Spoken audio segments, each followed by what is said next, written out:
Hello, everyone. One of the biggest pieces of news circulating today is a bombshell video dropped by the ousted defense minister.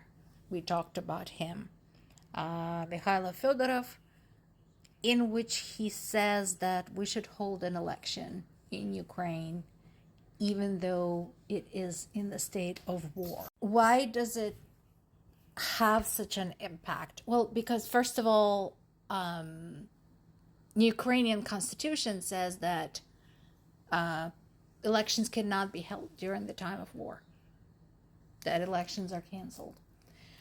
And so this would require a movement from Ukrainian government to create a constitutional amendment or a special situation to hold an election.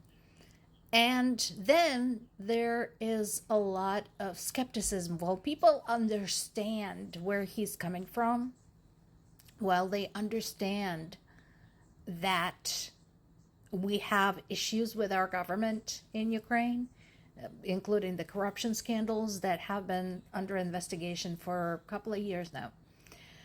But the nightmare is the logistics of how do you hold a free and fair election that is also safe when every place in Ukraine is being bombed to shit on a daily basis. So there is a big article on the subject on the Kyiv Independent website. I suggest you pop over and peruse it. Even as we have the midterm election coming up here in the United States, and we have our own concerns about the safety, about the fairness, and so on. But imagine that all of the standard election concerns, possibly more so, and being in the state of war, and being unable to guarantee that people can walk in and out of a polling place alive. Now, it is possible, there is some speculation about this, that Fedorov was talking about the parliamentary election and not presidential election.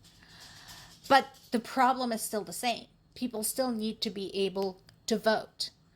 And one of the one of the parts of the governments that is reacting badly to this is his own ministry, the Ministry of Defense, as well as the military, because they're saying, listen, we're at war. We cannot spare anybody to protect civilians. We just can't. It's not a thing. We can't do that. So I'm sure the debate will rage now, and the protests to return Fedorov to his spot continue. But this is definitely a controversy, and I'm not sure if we need one just now. Meanwhile, there's been a drone crash on police station grounds in Turkey. Now that's a bit of a way off. That's across the Black Sea. I mean, Black Sea is not huge, but still a sea, so there's no information at this time who it belongs to or much anything else. Fortunately, the explosion of the drone did not cause any injuries or deaths. It did break some windows of the police building and nearby offices. The experts are examining the wreckage to determine where this came from, who it belongs to, and so on. The reason they're jumpy is because last week the Turkish authorities found a Russian Gerbera drone on the coast in the northwestern province of Sakarya.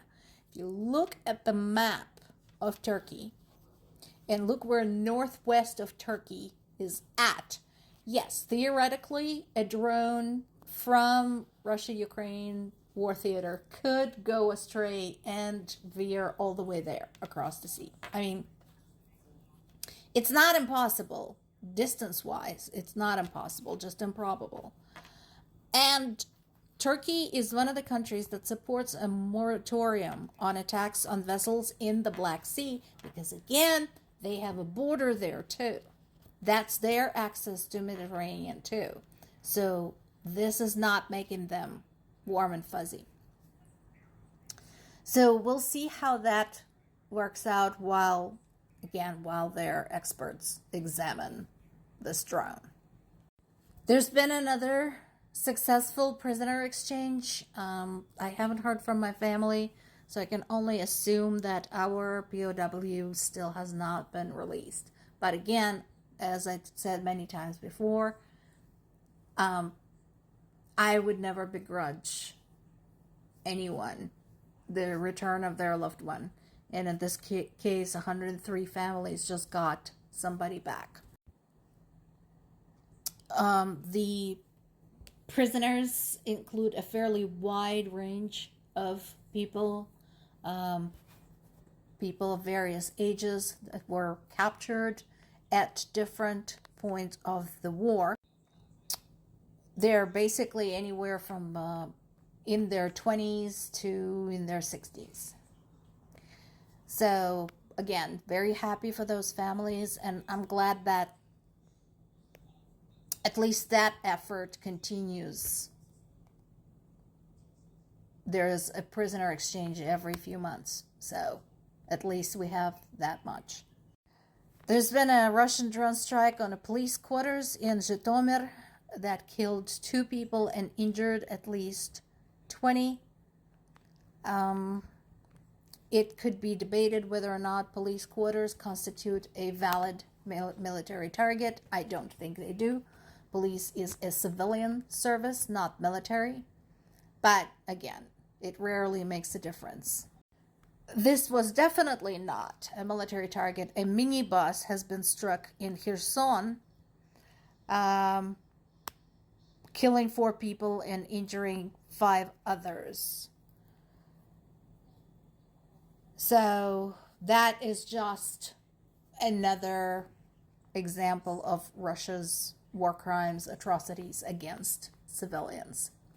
And in Ukraine, they're starting to call it Russian Safari because now there's multiple documented incidents of Russian drones pursuing civilians, groups of civilians, individual civilians, or civilian vehicles before striking them, basically hunting them. Meanwhile, Ukraine continues with its campaign against Russia's oil industry, struck an oil refinery in Ufa, that's in Bashkiria. That is, again, quite some ways away, plus other regions attacked were Tula in Nizhny Novgorod. That's all of this is part of a large-scale attack, and that includes hundreds of drones. Now, Russia continues claiming that they're destroying those, but when we are seeing the videos from the ground, I'd like some additional information on that because there's some shit burning down there. In addition, Ukraine had damaged a production facility at the Progress Rocket and Space Center and an aircraft maintenance facility at the Aviacorp plant in Samara. So, again, those are some of the dual-purpose facilities. Yes, the Rocket and Space Center does support Russia's space program, but it also supports Russia's military. And the same goes for the aircraft maintenance facility. It's not just civilian aircraft. I know Russia's going to say, oh, how could they? This is for science, blah, blah, blah. No. It's a valid target. And so, again, stuff like that does not get covered by the Russian news. But we find out about those almost instantaneously because people start posting on social media. They're posting photographs, they're posting videos with commentary, usually cussing a lot.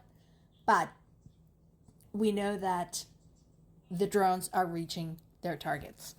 More to come.